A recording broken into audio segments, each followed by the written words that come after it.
Hello student, BSc BEd और BSc normal BSc second year paper second differential equation अपना class चल रही है। इसमें मैंने आपको differential equation of the first order and first degree का बता दिया था। थोड़ा सा आपको हिंट दे दी, क्वेश्चन भी आपको मैंने बताए दिए, है ना। आज इसी में इन्हीं क्वेश्चनों में थोड़ा सा चेंजेस है, तो उनके बारे में देखते हैं वो किस टाइप के हैं। एक क्वेश्चन सजेस्ट है, अगर इस टाइप का क्वेश्चन अपने पास में हो तो इसको डिफरेंशियल इक्वेशन को सॉल्व कैसे करना है। सॉल्व द डिफरेंशियल इक्वेशन यहाँ है, सॉल्व द डिफरेंशियल इक्वेशन।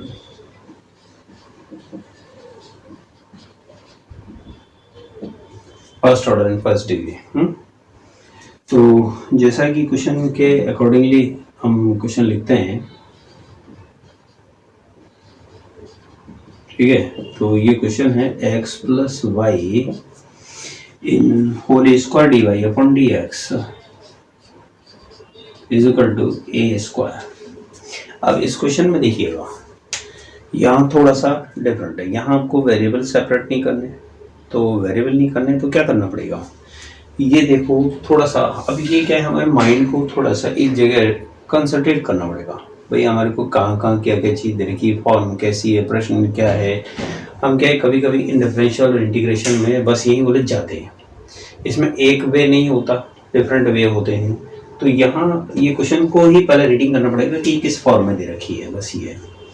अब इसने क्या करा कि इसमें हम सेपरेट कर ही नहीं सकते, x को dy की dx की तरफ और y को dy की तरफ सेपरेट नहीं कर सकते, क्योंकि दोनों ही कंबाइंड होकर होल स्क्वायर और हुई। समस्या ये है। तो जो इसका सॉल्यूशन होगा उसमें देखिएगा क्या करेंगे इस क्वेश्चन में।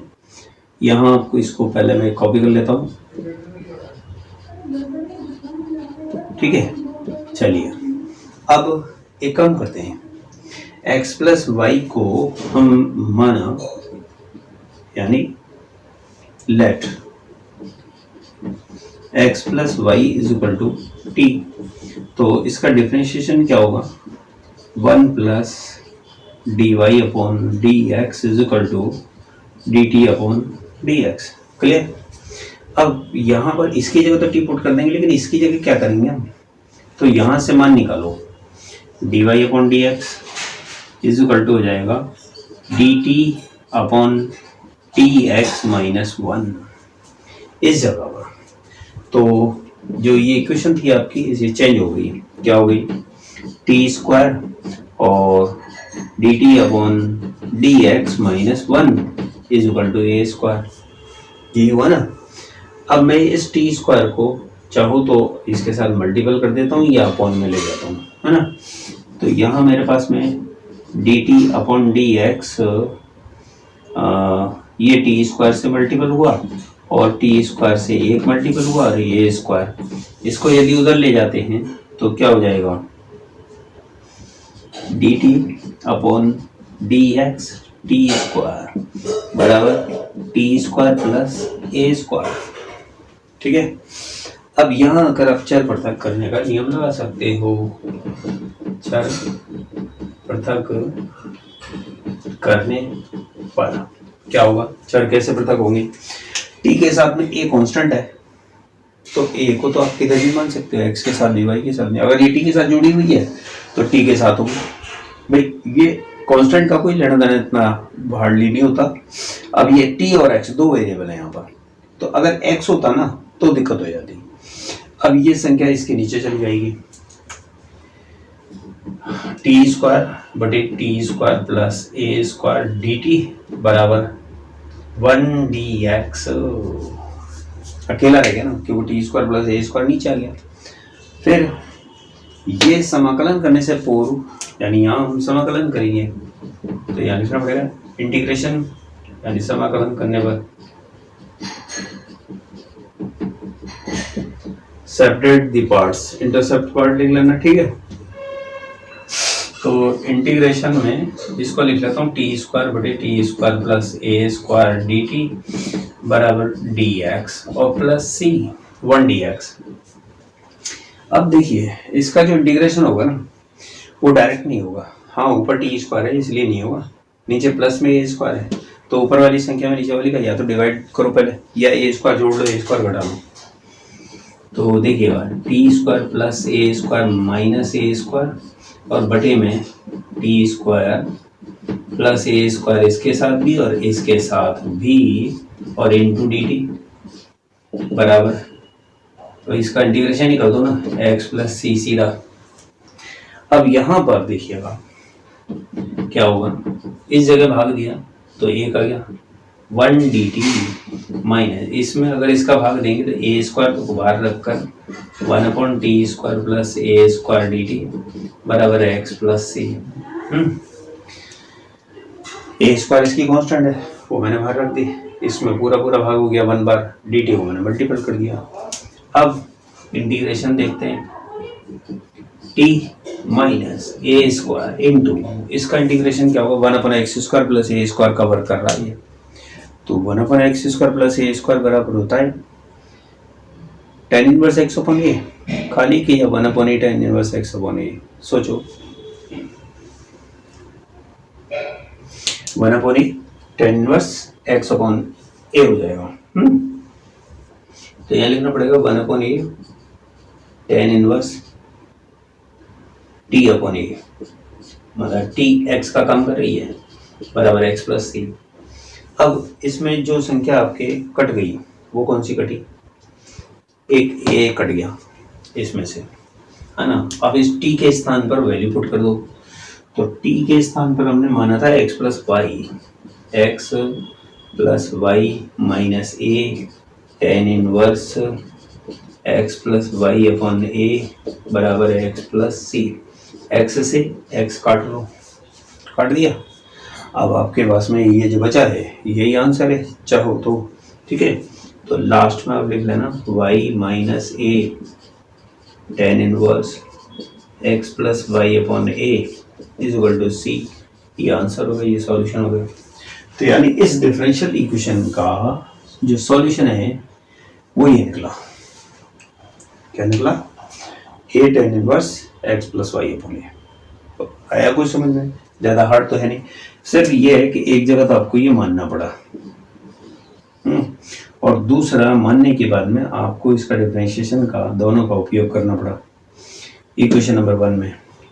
फिर इसका यहाँ जाकर आपने सेपरेट दी, इंटरसेप्ट पार्ट्स कर दिए, फिर इसके बाद में यहाँ आपने इंटीग्रेशन लगा दिया, इंटीग्रेशन लगाने के बाद में ये आपका 1 हो गया डी टी आ जाता है, ठीक है। पुट द वैल्यू, यहाँ put the value, put value of T, T की वैल्यू रखने पर तो ज़्यादा हार्डली नहीं है, अगर आप चाहें तो कर सकते हैं, ठीक है ना। अगला क्वेश्चन देखिएगा नेक्स्ट।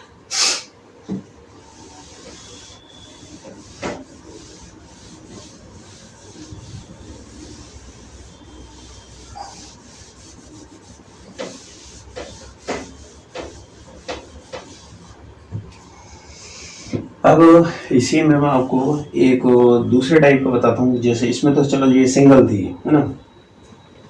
नेक्स्ट में आता है कि अगर किसी क्वेश्चन में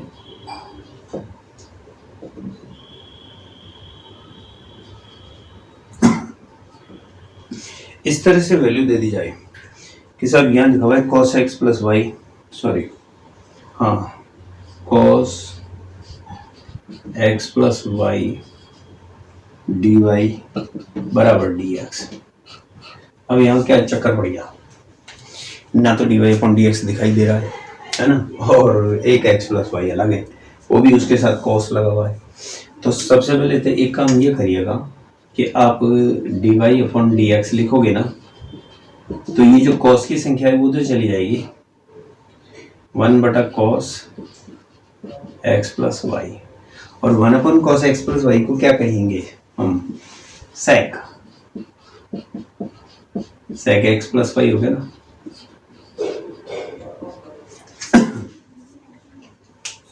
तो इस तरह से ये सेक एक्स प्लस वाई में बदल गया।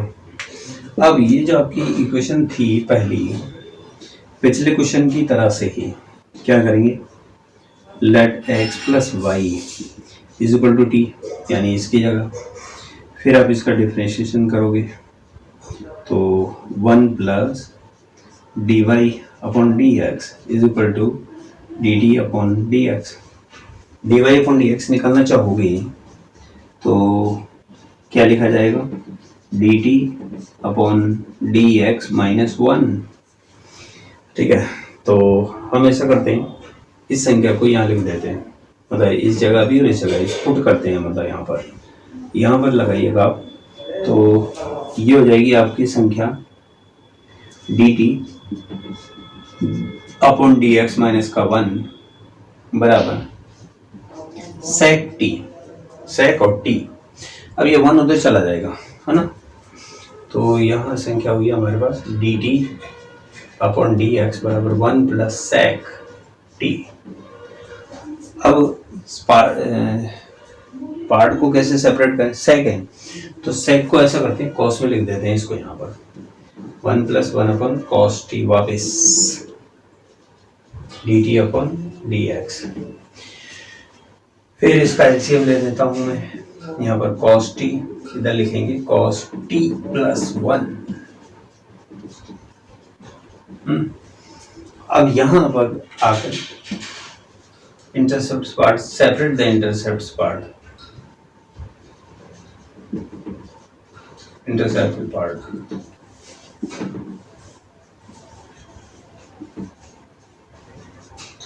है ना। अब ये टी वाली तो डी टी की तरफ आ जाएंगे, कॉस टी बटे cos T plus one into D t बराबर डी एक्स अलग चला जाएगा।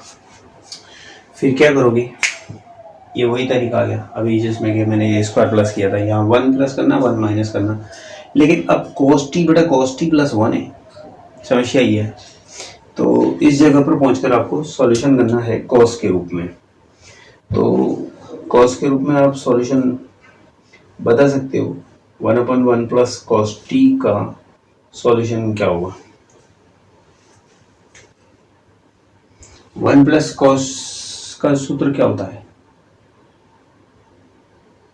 बताओ, वन प्लस कॉस का फॉर्मूला क्या होता है।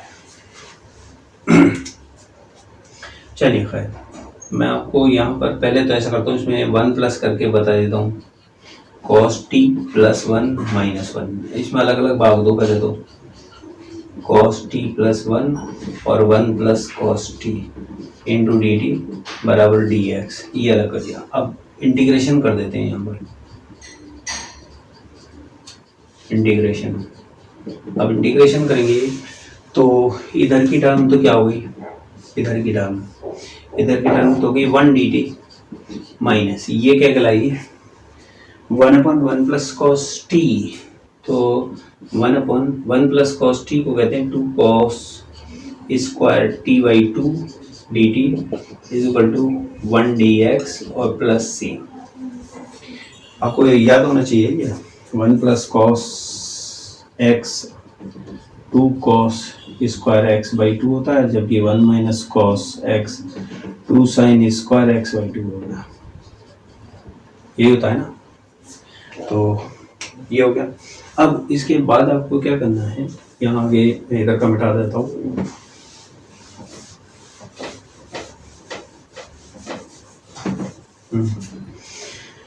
इंटीग्रेशन अप्लाई करो, टी आ जाएगा minus one by two, one upon two cos square जो थी इसको हम लिख लेंगे sec square t upon two D t बराबर एक्स प्लस सी। तो इंटीग्रेशन हो गया, इसका इंटीग्रेशन बताएंगे, one by two sec square का होता है tan t by two whole upon one by two equal x plus c, और इधर है ये टी, ये वन बाई टू से वन बाई टू कैंसिल हो गया, ये कैंसिल हो गया। चलिए खैर, put value of T, T की वैल्यू रख दो, तो क्या होगा, टी के स्थान पर लिखना क्या माना था हमने, X plus Y minus ten x plus Y upon two, ये यहाँ पर ठीक है, इक्वल एक्स प्लस सी। अब इसमें क्या कट गया, एक एक्स से एक एक्स कट जाएगा, तो इस तरह से y minus ten x plus Y upon 2 is equal to c. तो कोई प्रॉब्लम आया ना कोई समझ में? तो ज़्यादा हार्ड ये नहीं है क्वेश्चन, इन्हें आप चाहें तो कर सकते हैं। इस टाइप के क्वेश्चन आपको जैसे कि बुक में अदर्स क्वेश्चन भी दे रखे हैं तो वो आप कर सकते हैं, और अगर नहीं आते हैं तो आप पूछ भी सकते हैं, ठीक है ना। तो कॉन्टैक्ट नंबर है, आप वैसे भी पता कर सकते हैं, नीचे कमेंट्स बॉक्स में भी जाकर आप पूछ सकते हैं भाई मुझे ये क्वेश्चन पूछना है, ठीक है ना। तो इस तरह से हम इन क्या है इन क्वेश्चनों को सॉल्व कर लेते हैं, ये सॉल्यूशन का प्रोसेस होता है। तो आप ज़्यादा से ज़्यादा इन्हें पढ़ने की कोशिश करें और याद भी रखें, प्रैक्टिस में भी रखें। बिना प्रैक्टिस के तो कोई सॉल्यूशन नहीं होता। मैथमेटिक्स में यही प्रॉब्लम है सबसे बड़ी कि सॉल्यूशन हम करेंगे तो उसके लिए सबसे पहले कंपलसरी है कि इनकी प्रैक्टिस चाहिए हमको, ठीक है।